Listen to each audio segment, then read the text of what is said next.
Welcome to Ms. Evans's European History. Kings will rise, revolutions will erupt, ideas will change the world, and together we'll discover the people and ideas that transformed Europe.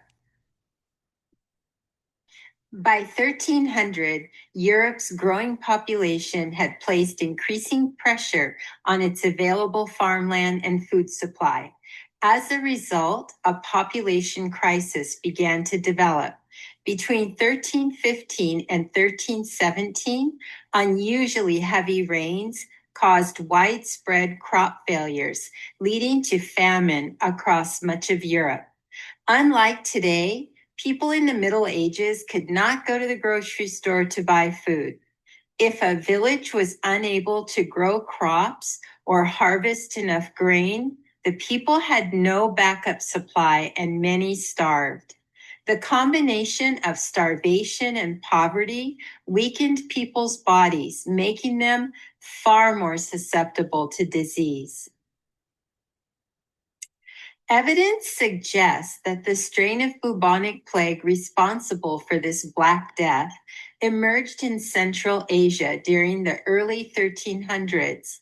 From there, it traveled along major overland and maritime trade routes. By 1347, it reached Mediterranean ports and began spreading rapidly across Europe. Crowded towns, frequent movement along trade routes, poor sanitation, and limited medical knowledge helped the disease spread rapidly. Rural communities were also devastated. Scientists and historians believe the bubonic plague was caused by a bacterium. It circulated among rodents and was commonly transmitted through bites of infected fleas. People could also become infected through contact with contaminated animal tissue.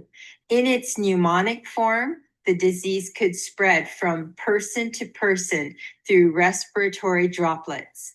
Once the plague made the jump to humans, it spread rapidly. The symptoms of the bubonic plague were terrifying. Victims often developed a high fever, chills, weakness, and headache. The most recognizable sign was the painful swelling of the lymph nodes. In some cases, the infection led to gangrene. For most people who caught the plague, death came quickly, often within just a few days. Now keep in mind, people in the 14th century had almost no understanding of how the plague began, how it spread, or how to treat it. Without modern medicine, they were left trying to explain the massive loss of life in spiritual or superstitious terms. Across Europe and beyond, communities struggled to make sense of this deadly pandemic.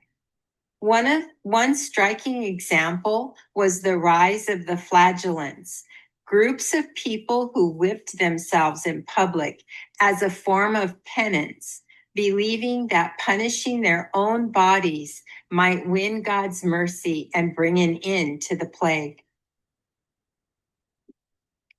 The social consequences of the plague were enormous. One of the most striking changes was an obsession with death. We see this reflected in art and literature from the time. Skeletons, grim reapers, and images of decay became common themes, reminding people of how fragile life was. Another consequence was the persecution of minorities. For example, Jews were often scapegoated and falsely accused of poisoning wells to spread the plague. This led to widespread violence and massacres in many European cities. The plague also had major economic effects. With so many people dead, there were severe labor shortages. Survivors, especially peasants, could now demand higher wages. In some parts of Western Europe, The plague led to the decline of serfdom, since landowners had to make better offers to keep workers on their estates. However, the effects varied from region to region. Finally, the devastation left its mark on the land itself. Entire villages were abandoned as populations either fled or died out completely. Written in 1348, the Decameron is still in print today. In this excerpt, Giovanni Boccaccio vividly describes the arrival of the Black Death in Florence. This is from 1348. In the year of our Lord, 1348, the deadly plague reached the noble city of Florence, the most beautiful of all in Italy.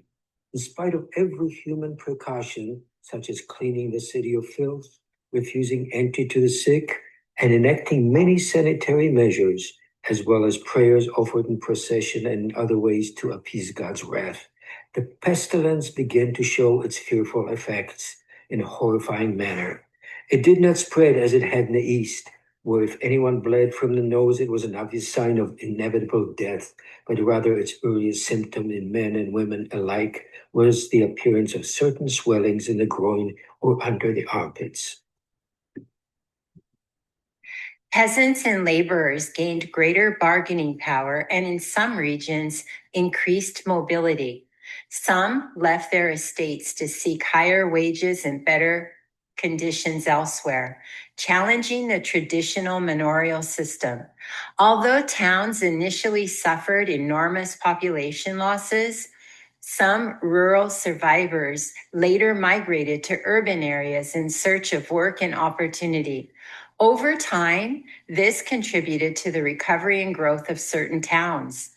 These are some of the reasons for the long-term economic and social changes, although its effects varied across Europe.